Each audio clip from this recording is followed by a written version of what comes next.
The social worker's car pulled up to the old iron gates of Greenwood Orphanage just as the sun was setting. In the back seat sat a small girl with messy brown hair and eyes that looked much older than her 8 years. Her name was Maya, and she was holding a tiny music box in her hands. It was the only thing she had left from her mother. This was the third time Maya was being returned to the orphanage. 3 different families had taken her home. 3 different families had brought her back. Each time the reason was almost the same. She was too quiet. She was too different. She didn't fit in.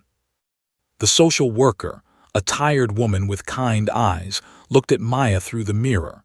She wanted to say something comforting, but what could she say? How do you tell a child that the world keeps rejecting her through no fault of her own? Maya didn't cry. She had stopped crying a long time ago. Crying didn't bring her mother back. Crying didn't make families love her. So she just held her music box and watched the orphanage building grow larger as they got closer. The orphanage was an old brick building that had seen better days. The paint was peeling off the walls. The playground equipment was rusty. But to Maya, it was the closest thing to home she had ever known since her mother died 3 years ago. Mrs., the orphanage director, was waiting at the front door. She was a strict woman in her 50s who believed that children should be seen and not heard. When she saw Maya getting out of the car, she let out a heavy sigh that she didn't even try to hide. "Back again," Mrs. said. It wasn't a question. It was a statement filled with disappointment. The social worker handed over some papers and whispered something to Mrs. Maya couldn't hear what they were saying, but she knew it was about her. It was always about her. About how she wouldn't play with the other children. About how she spent all her time alone. About how she was difficult to love. After the social worker left, Mrs. looked down at Maya with her arms crossed. "This is the 3rd time, Maya. The 3rd time. Do you understand what that means?" Maya nodded slowly, even though she wasn't sure what it meant. "It means," Mrs. continued, "that people are running out of patience with you. If you don't start acting like a normal child, if you don't start making friends and smiling and playing like the others, no one will ever want you. Do you understand?" Maya nodded again. She understood. She just didn't know how to be someone she wasn't. That night, Maya lay in her small bed in the room she shared with 5 other girls. Everyone else was asleep, but Maya couldn't close her eyes. She opened her music box and listened to the soft melody that played. It was a lullaby her mother used to sing to her every night before bed. Her mother had been a piano player. Not famous, but talented enough to perform at small concerts and teach students in their tiny apartment. Maya remembered sitting next to her mother on the piano bench, watching her fingers dance across the black and white keys like magic. Her mother would let her press the keys sometimes, and Maya felt like she was creating something beautiful, something that could never be taken away. But then her mother got sick, very sick, and within a year Maya was alone in the world.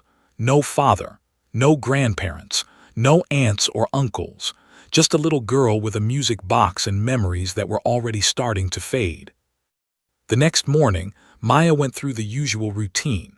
Breakfast in the crowded dining hall, classes in the small schoolroom, playtime in the yard where all the other children ran around and laughed while Maya sat alone under the old oak tree.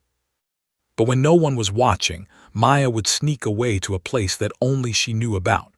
Behind the kitchen, past the storage rooms, there was a small room that everyone had forgotten, and inside that room was an old piano. The piano was in terrible condition. Many of the keys were broken. Some made no sound at all when you pressed them. The wood was cracked and dusty, but to Maya it was the most beautiful thing in the world. She would sit at that piano for hours, teaching herself to play. She couldn't read music, so she played by memory and by feeling. She would close her eyes and remember the songs her mother used to play, and somehow her small fingers would find the right keys, even the broken ones. She learned to work around them to create melodies that flowed despite the missing notes. Playing the piano made Maya feel close to her mother again. When her fingers touched the keys, she could almost hear her mother's voice saying, "That's beautiful, my little star. Keep playing." Weeks passed. Maya continued her secret visits to the forgotten piano room. She got better and better, though no one knew. To everyone else, she was just the strange, quiet girl who would never find a family. Then one cold afternoon, everything changed. A long black car pulled up to the orphanage gates. It was the kind of car Maya had only seen in movies. Shiny and expensive, it looked completely out of place in front of the old, worn-down building. All the children ran to the windows to look. Even the staff members stopped what they were doing to see who had arrived. Out of the car stepped a woman who looked like she owned the world. She was tall and elegant, dressed in a dark coat that probably cost more than the orphanage's entire monthly budget. Her hair was pulled back in a perfect bun, and her face showed no emotion at all. She looked at the orphanage building the way someone might look at a piece of garbage they were about to throw away. Her name was Victoria, and she was one of the richest people in the country. She ran a huge company that built shopping malls and office buildings and luxury apartments. And right now, she wanted the land that Greenwood Orphanage was sitting on. Mrs. rushed outside to meet her, looking nervous and small next to this powerful woman. Mrs. said, trying to smile. "We weren't expecting you so soon. Please come inside. I'm sure we can discuss this situation and find a solution that works for everyone." Victoria didn't smile back. "There's nothing to discuss," she said in a voice as cold as winter. "I'm here to inspect the property. My company has already made a generous offer.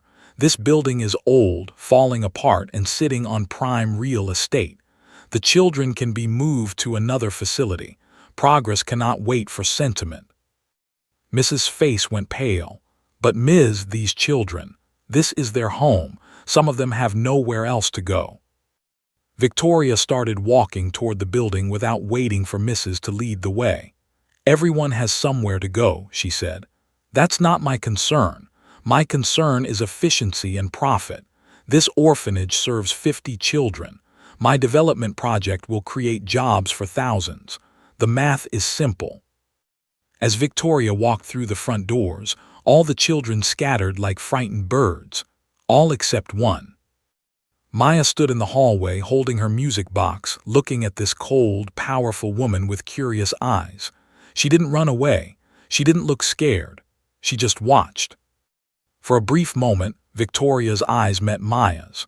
Something flickered across the woman's face, something that almost looked like pain. But it disappeared as quickly as it came, and Victoria looked away, continuing her inspection as if the little girl didn't exist. But Maya kept watching, because she had seen something in that woman's eyes, something hidden beneath all that coldness. She had seen sadness, the same kind of sadness Maya saw in her own reflection every single day. Victoria walked through the orphanage like she was walking through a building that was already demolished in her mind. She looked at the cracked walls and made notes. She examined the old windows and shook her head. She stepped over the worn-out carpet and sighed with impatience. Mrs. followed close behind, talking nervously the whole time. She talked about the history of the orphanage. She talked about all the children who had grown up here and gone on to live good lives. She talked about how much the community needed this place. Victoria wasn't listening to a single word. "The East Wing will need to come down first," Victoria said to her assistant, a young man who was typing everything into a tablet. "The foundation is weak. We can start demolition within 60 days once the paperwork is finalized." Mrs. felt her heart sink. "Ms., please, can we at least discuss a timeline? The children need time to adjust. We need to find them new placements. Some of these kids have already been through so much." Victoria finally stopped walking and turned to face the desperate woman.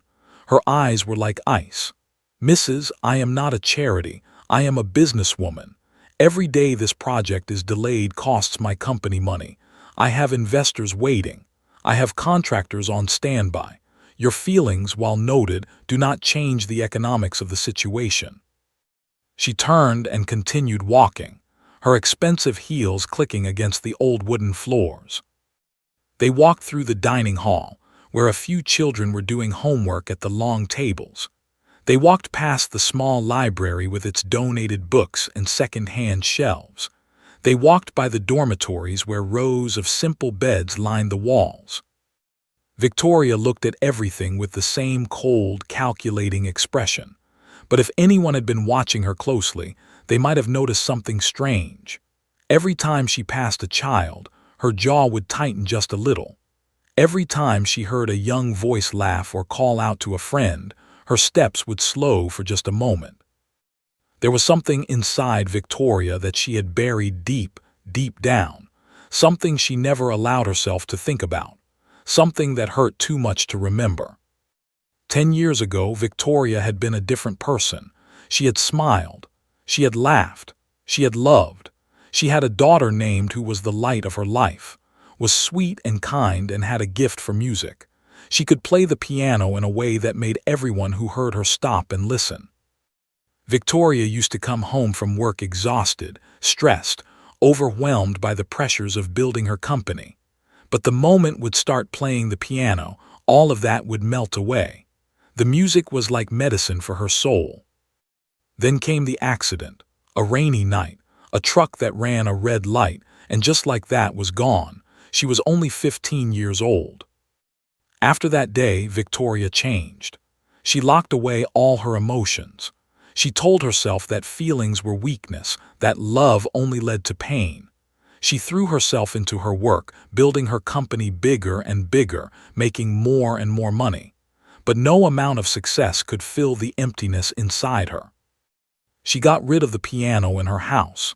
She couldn't bear to look at it. She avoided music whenever she could. And she never, ever talked about. It was as if her daughter had never existed. Now, walking through this orphanage full of children who had also lost their families, Victoria felt those buried feelings trying to push their way to the surface. She pushed them back down. She had become an expert at that. "I've seen enough," Victoria announced. "My lawyers will be in touch with the final paperwork by the end of the week." Mrs. opened her mouth to argue, but she knew it was hopeless. This woman had made up her mind. The orphanage was going to be demolished, and there was nothing anyone could do about it. Victoria headed toward the front door, ready to leave this depressing place behind. But then she heard something that made her freeze in her tracks. Music, piano music. It was faint, coming from somewhere deep inside the building, but Victoria recognized the piece immediately. It was Chopin's Raindrop Prelude, his favorite song to play. Victoria's face went pale. Her hands started to tremble. For a moment she couldn't move, couldn't breathe. It was like hearing a ghost. "What is that?" she asked, her voice barely above a whisper. Mrs. looked confused. "What is what, Ms.?" "That music, the piano, where is it coming from?" Mrs. listened carefully. She could barely hear it too now that she was paying attention. "I'm not sure. We don't really have a music program here. We can't afford one. There's an old piano somewhere in the back, but I didn't think anyone used it." Victoria was already walking toward the sound. She moved through the hallways like she was being pulled by an invisible string. Mrs. hurried to keep up, completely bewildered by the sudden change in this cold woman's behavior. The music grew louder as Victoria got closer. It was beautiful but sad, the notes falling like raindrops on a window. Whoever was playing was not just hitting keys. They were telling a story. They were pouring their heart into every note. Victoria reached a door at the end of a forgotten hallway. The paint was peeling and there was dust everywhere. She pushed the door open slowly. Inside, sitting at an old broken piano, was a small girl with messy brown hair. It was the same girl who had watched Victoria with those curious eyes when she first arrived. The girl named Maya. Maya was so lost in the music that she didn't notice anyone watching her. Her eyes were closed, and her small fingers moved across the keys like they knew exactly where to go. The piano was missing several keys and some of the others made no sound, but somehow the girl made it work. She played around the broken parts, filling in the gaps with feeling rather than notes. Victoria stood in the doorway, completely frozen. Tears were forming in her eyes, but she blinked them away quickly. She hadn't cried in 10 years. She wasn't going to start now. But watching this little orphan girl play her daughter's favorite song on a broken piano in a dusty, forgotten room was doing something to her. It was like a key turning in a lock that had been sealed for a decade. The song came to an end. Maya's hands rested on the keys for a moment, and then she opened her eyes. She saw Victoria standing there and gasped, quickly pulling her hands back like she had been caught doing something wrong. "I'm sorry," Maya said in a small voice. "I know I'm not supposed to be here. Please don't tell Mrs. She'll be so angry." Victoria said nothing. She just stared at this child who had somehow found her way into this hidden room and taught herself to play beautiful music on an instrument that should have been thrown away years ago. "Who taught you to play like that?" Victoria finally asked. Her voice was strange, softer than before. Maya looked down at her lap. "My mother, before she went to heaven." The words hit Victoria like a punch to the chest. This girl had lost her mother, just like Victoria had lost her daughter. Two broken hearts in the same room, connected by music and grief. "Your mother," Victoria repeated slowly. "Was she a musician?" Maya nodded, still not looking up. "She played the piano. She was the best piano player in the whole world. She used to say that music is how we talk to people we love, even when they're not here anymore." Victoria's breath caught in her throat.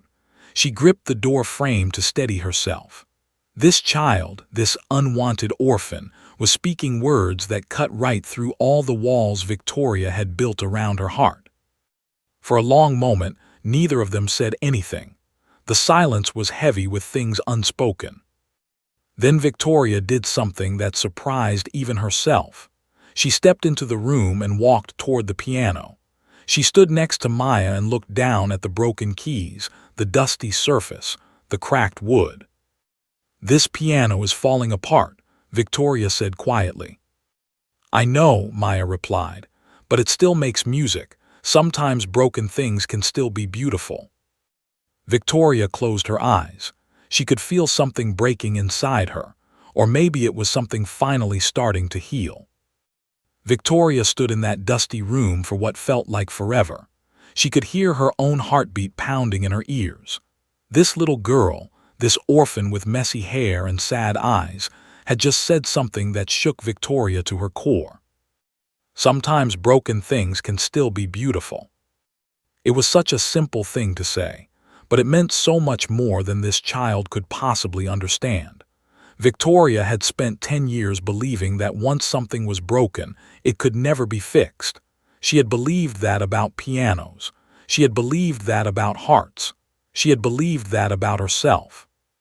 But now, standing in this forgotten room, looking at this broken piano that still made music, Victoria didn't know what to believe anymore. She felt something warm and dangerous rising in her chest. It was emotion, real emotion, the kind she had locked away for so long, and it terrified her. Victoria took a sudden step back. Her face hardened again like a door slamming shut. She couldn't do this. She couldn't let herself feel. Feeling led to pain. Feeling led to loss. She had learned that lesson the hardest way possible. "This room should have been cleaned out years ago," Victoria said coldly, her business voice returning. "This piano is junk. It belongs in a garbage dump." Maya looked up at her with wide eyes. "But it still plays. It still makes music. You can't throw it away just because it's not perfect." "Everything in this building will be gone soon anyway," Victoria replied. She turned to leave, but something made her stop at the door. She didn't know why she said what she said next. Maybe it was anger at herself for almost showing weakness. Maybe it was a test. Maybe it was something else entirely. Victoria turned back to face Maya.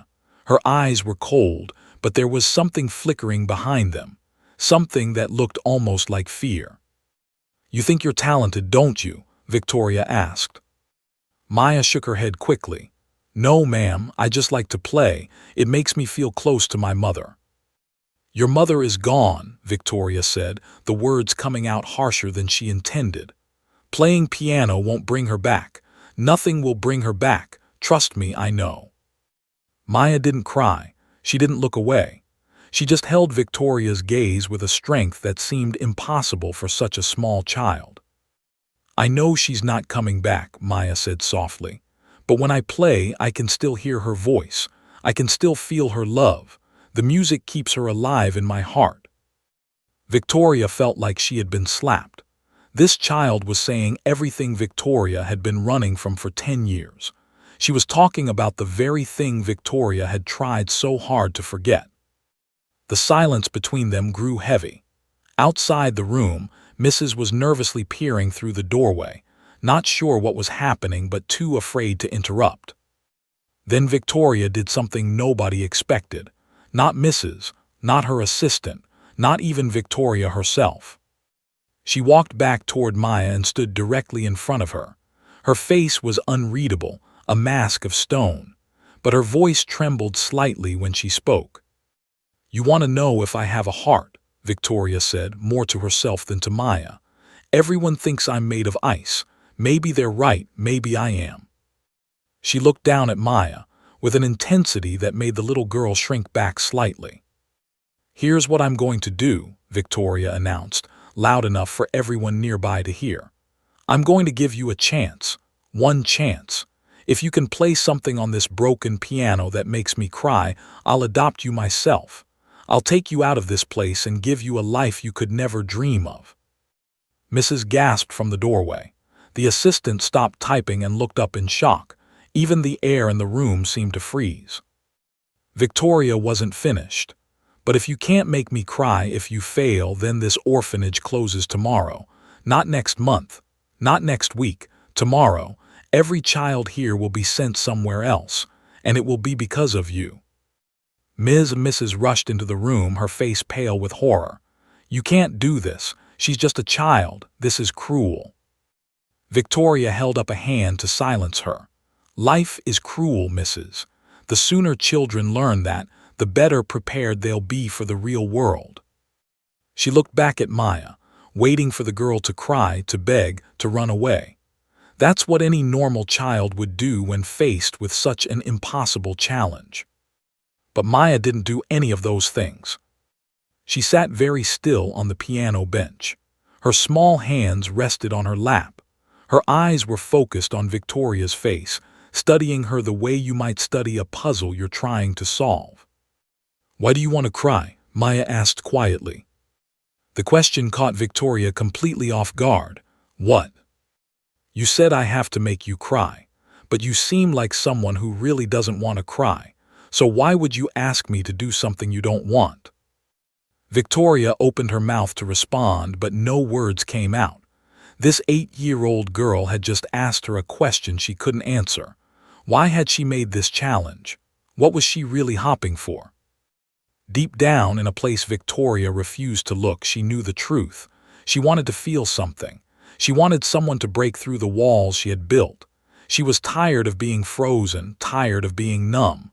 But she could never admit that out loud. Not to anyone, especially not to herself. That's not your concern, Victoria finally said. Do you accept the challenge or not? Maya was quiet for a long moment. She looked around the dusty room at the piano that had become her only friend in this place. She thought about all the other children in the orphanage. The little ones who still cried for their parents at night. The older ones who had given up hope of ever being adopted. If she failed, they would all lose their home because of her. It was too much pressure for anyone, let alone a child. It wasn't fair. It wasn't right. But Maya also thought about her mother. She remembered what her mother used to tell her when things got hard. Music has power, my little star. It can heal wounds that medicine can't touch. It can open doors that have been locked for years. Never underestimate what a song can do. Maya took a deep breath and looked up at Victoria with determination in her eyes. I'll do it, she said, but not because of your challenge. I'll do it because I think you're sad. I think you're really, really sad inside, and maybe my music can help." Victoria felt her mask crack just for a second. She quickly fixed it back in place. "Sentiment," she scoffed. "Save it for your song, you have one chance, make it count." She stepped back and crossed her arms, waiting. Mrs. was shaking her head, tears already forming in her eyes at the unfairness of it all. Other staff members had gathered in the hallway, whispering to each other in disbelief. Maya turned to face the piano. She placed her small hands on the keys, feeling their familiar touch. Some were smooth from years of use. Others were rough and cracked. A few made no sound at all. She closed her eyes and thought about what to play. She could play Chopin, the song she had been playing when Victoria found her. But that didn't feel right. That was someone else's song, someone else's story. No, if she was going to reach this frozen woman's heart, she needed to play something real, something true, something that came from the deepest part of her own soul. Maya thought about her mother's smile. She thought about the last time she heard her mother's voice. She thought about all the nights she had cried herself to sleep, wishing for one more day, one more hour, one more minute with the person who had loved her most in the world. And then very slowly, Maya began to play. The room fell completely silent. Even the people whispering in the hallway stopped to listen, because the music that came from that broken piano was unlike anything anyone had ever heard before. It was a song that had no name, a song that had never been written down, a song that came straight from a little girl's broken heart. And it was about to change everything. The first notes were soft, almost like a whisper. They floated through the dusty room like a secret being shared between old friends. Maya's fingers moved gently across the broken keys, finding the ones that still worked, dancing around the ones that didn't. At first, the melody was simple, just a few notes repeated over and over, like a heartbeat, like a mother rocking her child to sleep, like a memory that refuses to fade no matter how many years pass by. Victoria stood with her arms crossed, her face hard as stone. She had made this challenge expecting to feel nothing. She had spent 10 years building walls around her heart that no one could break through. A little orphan girl playing a broken piano was not going to change that. But as the music continued, something strange started to happen. The melody began to grow. It became deeper, richer, more complex. Maya wasn't just playing notes anymore. She was telling a story, her story. The story of a little girl who had a mother who loved her more than anything in the world. Maya's eyes were closed tight.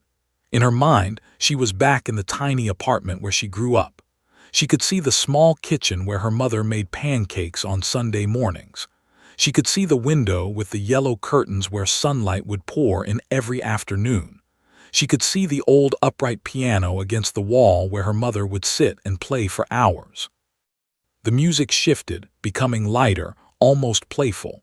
It was the sound of happiness, the sound of a child laughing, the sound of a mother chasing her daughter around the living room, both of them giggling until their stomachs hurt.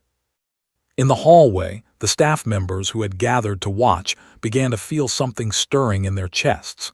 Mrs. had tears running down her cheeks, but she didn't wipe them away. She was too caught up in the music to notice. Victoria's jaw tightened. She could feel something pushing against the walls she had built, something warm and painful and terrifying. She pushed back harder. She would not break. She could not break. Maya's fingers moved faster now. The melody changed again. This time it was sadder. There was a darkness creeping into the music, like clouds covering the sun. It was the sound of a mother getting sick, the sound of hospital visits and doctors with serious faces, the sound of a little girl sitting beside a bed, holding a hand that was getting weaker every day. Victoria's hands, which had been resting at her sides, slowly curled into fists. Her breathing became shallow. The music was pulling her somewhere she didn't want to go. It was taking her back to a night she had tried so hard to forget. A rainy night, a phone call, a hospital waiting room, a doctor walking toward her with that look on his face. the look that told her everything was over before he even opened his mouth. Maya played on, unaware of the war happening inside Victoria's heart. For Maya, the music had taken her to her mother's last day. She remembered holding her mother's hand, feeling it go still. She remembered the silence that followed, the terrible, empty silence that seemed to swallow the whole world. The melody became slow and heavy, each note carrying the weight of grief. It was the sound of loss, the sound of a child crying alone in an empty apartment, the sound of a funeral where nobody came because there was nobody left, the sound of being put in a car and driven to an orphanage, clutching a tiny music box, the only piece of her mother she had left. Tears were streaming down Maya's face now, but she didn't stop playing. She couldn't stop. The music had taken control, flowing out of her like water from a broken dam. All the pain she had kept inside for 3 years was finally coming out through her fingers. Victoria was trembling. She could feel her walls cracking, crumbling, falling apart piece by piece. She tried to hold on, tried to stay frozen, tried to remember why she had built those walls in the first place. But the music wouldn't let her. Because the melody was changing again. Through all that sadness, through all that grief, something else was emerging, something unexpected, something beautiful. It was hope. Maya's fingers found a new rhythm. The notes became lighter, lifting up from the darkness like birds taking flight. The melody spoke of mornings after terrible nights, of sun after rain, of learning to smile again even when your heart is broken. It was the sound of a little girl finding a forgotten piano in a dusty room, the sound of music bringing her mother back, even if just for a moment, the sound of broken things still being beautiful. Victoria made a small sound. It might have been a gasp. It might have been a sob. Her hand came up to cover her mouth. Her eyes, which had been dry for 10 years, were burning with tears she couldn't hold back anymore. She saw her daughter's face. Not twisted in pain, not still in death, but smiling, laughing, sitting at the piano in their home, playing that same chopin piece that had drawn Victoria to this room in the first place. "I love you, Mom," had said the last time Victoria saw her. "I'll see you after school." But she never did. She never came home, and Victoria had spent 10 years punishing herself for not saying "I love you" back. She had been distracted that morning, thinking about work, barely looking up from her phone. Her last words to her daughter had been, "Don't forget your umbrella, it might rain." Don't forget your umbrella. Of all the things she could have said, of all the ways she could have shown her love, and that was what she chose, a reminder about the weather. The tears came. Victoria couldn't stop them. They rolled down her cheeks in streams, falling onto the dusty floor. Her whole body shook with sobs she had been holding in for a decade. Maya played the final notes of her song. They hung in the air like stars, beautiful and bright and achingly sad. Then her hands came to rest on the keys, and the room fell silent. For a long moment, nobody moved. Nobody spoke. The only sound was Victoria crying, deep, painful sobs that seemed to come from somewhere far below the surface. Maya opened her eyes and turned around on the piano bench. She saw this powerful woman, this billionaire CEO who everyone said had no heart, standing there with tears streaming down her face. And Maya did something that surprised everyone, including herself. She got up from the bench, walked over to Victoria and took her hand. "It's okay to miss them," Maya said softly. "It doesn't make you weak, it just means you loved them." Victoria looked down at this small girl who had just broken through walls that had stood for 10 years. This child who had nothing, who had been rejected by 3 families, who played a broken piano in a forgotten room. This little girl who had more wisdom and strength than most adults Victoria had ever met. "How did you know?" Victoria whispered, her voice cracked and raw. "How did you know what I was feeling?" Maya squeezed her hand gently. "Because I feel it too, every day. That's what the song was about. It doesn't have a name, but in my heart I call it For the Mothers Who Left Too Soon." Victoria let out a sound that was half laugh, half sob. She sank to her knees so that she was at eye level with Maya. Her makeup was ruined. Her perfect hair was coming undone. She looked nothing like the cold, untouchable businesswoman who had walked into this orphanage just hours ago. She looked human, she looked broken, she looked real. "You named it for your mother," Victoria said, understanding dawning in her eyes. "But there's another mother in that song, isn't there? A mother who left too soon in a different way." Maya nodded slowly. "You lost someone too. I could see it in your eyes when you first walked in.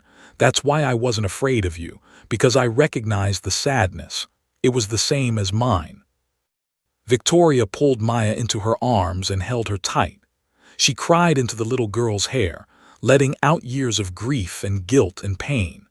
And Maya held her back, this small child comforting a grown woman, two broken hearts finding each other in a dusty room next to a broken piano. Outside, Mrs. and the staff watched in stunned silence. Nobody could believe what they were seeing. Victoria, the Ice Queen, the heartless CEO, was on her knees crying and hugging an orphan girl. The challenge had been impossible. Everyone knew that. You can't make someone cry who refuses to feel. But Maya had done something more than make Victoria cry. She had reminded her how to feel at all. 3 months had passed since that afternoon in the dusty piano room. 3 months since a little girl's song had changed everything. And now, on a bright spring morning, a crowd had gathered outside what used to be Greenwood Orphanage. But it wasn't called Greenwood anymore. A large sign hung above the entrance, covered by a white cloth, waiting to be revealed. Reporters stood with cameras and microphones. Local politicians smiled for photos. Children ran around in their best clothes, laughing and playing on brand new playground equipment that sparkled in the sunlight. And in the middle of it all stood Victoria, looking like a completely different person than the cold woman who had walked through these gates 3 months ago. She was smiling, actually smiling, not the fake smile she used to give at business meetings, but a real one that reached all the way to her eyes. Her hair was down, soft around her shoulders. She wore a simple blue dress instead of her usual dark business suits. She looked younger somehow, lighter, like a heavy weight had been lifted off her back. Standing next to her, holding her hand, was Maya. The little girl with the messy brown hair had been transformed too. Her hair was neatly brushed and tied back with a ribbon. She wore a pretty yellow dress and new shoes that actually fit her feet. But the biggest change wasn't in how she looked. It was in how she carried herself. She stood tall and confident, like a child who finally knew she was loved. Mrs. walked up to the microphone that had been set up for the ceremony. Her eyes were red from crying happy tears all morning. "Thank you all for coming today," she said, her voice shaking with emotion. 3 months ago, I thought this place was going to be demolished. I thought all our children were going to lose their home, but something miraculous happened instead." She paused and looked at Victoria and Maya, who were standing together like they had known each other all their lives. A little girl played a song, and that song changed a heart, and that changed heart changed everything. The crowd applauded. Victoria squeezed Maya's hand and felt the little girl squeeze back.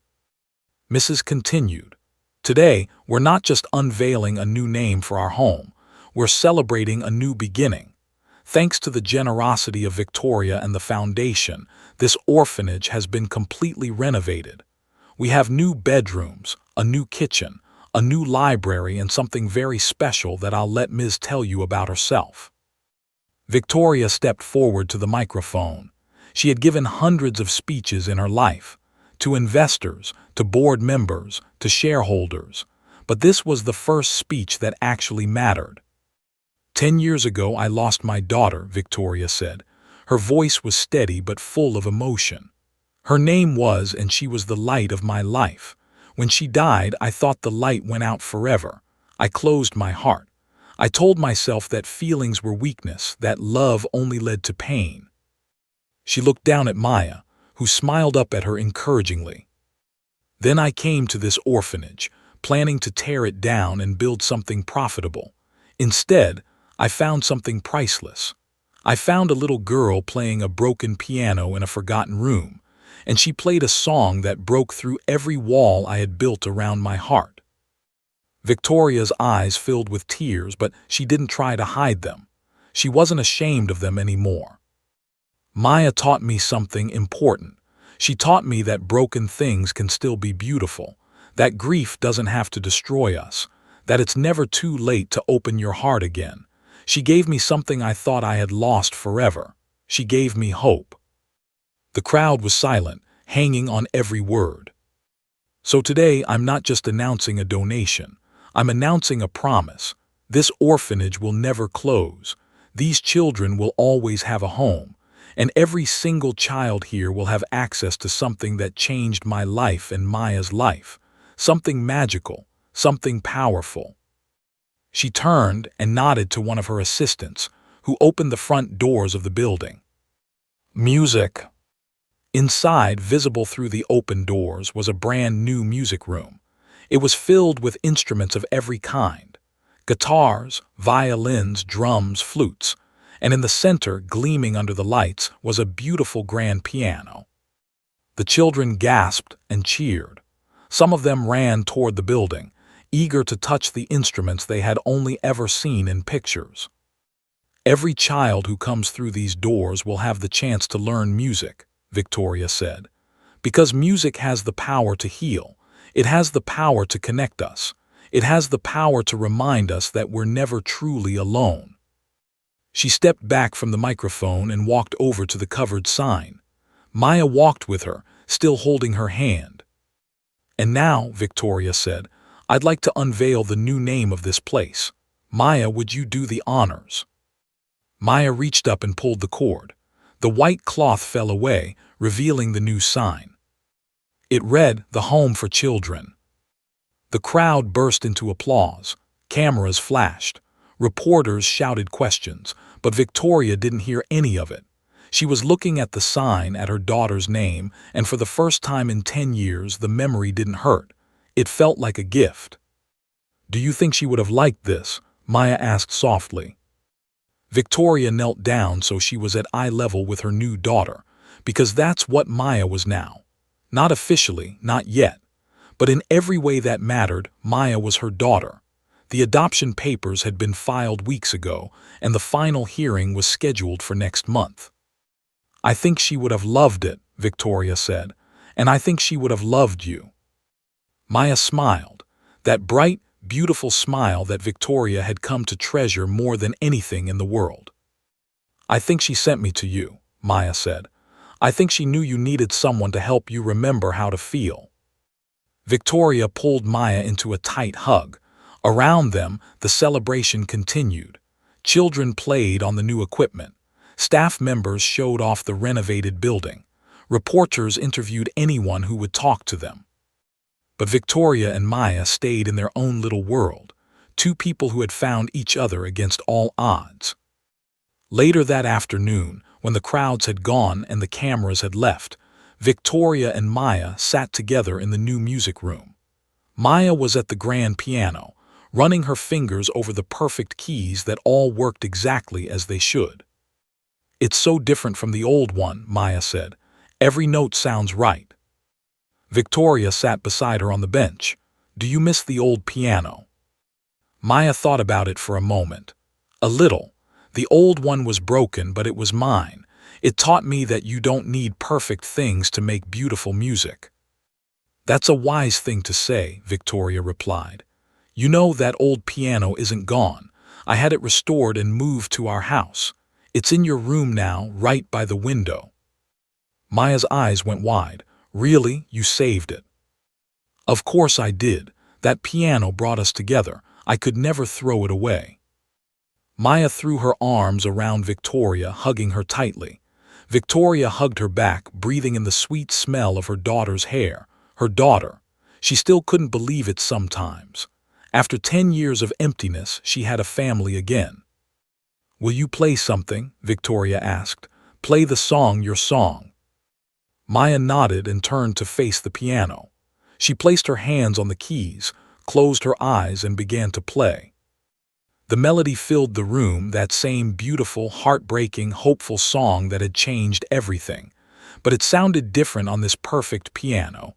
Fuller, richer, like it had grown along with Maya. Victoria listened with her eyes closed, tears running down her cheeks. But they weren't sad tears anymore. They were tears of gratitude, tears of joy, tears of a heart that had finally learned to feel again. When the song ended, Maya turned to Victoria with a question in her eyes. "Mom," she said, using that word for the first time, "can I add something to the song, a new part?" Victoria's heart swelled at hearing that word. Mom. She had thought she would never hear it again. "Of course, sweetheart. What do you want to add?" Maya smiled and turned back to the piano. A happy ending. And she began to play again. This time the melody was different. It was bright and warm and full of hope. It was the sound of a new beginning, the sound of a family being born, the sound of two broken hearts finally whole again. Outside the window the sun was setting, painting the sky in shades of gold and pink. And somewhere, perhaps watching from above, a girl named smiled. Her mother had finally found her way back to love. And it had all started with a broken piano and a little girl who believed that broken things could still be beautiful.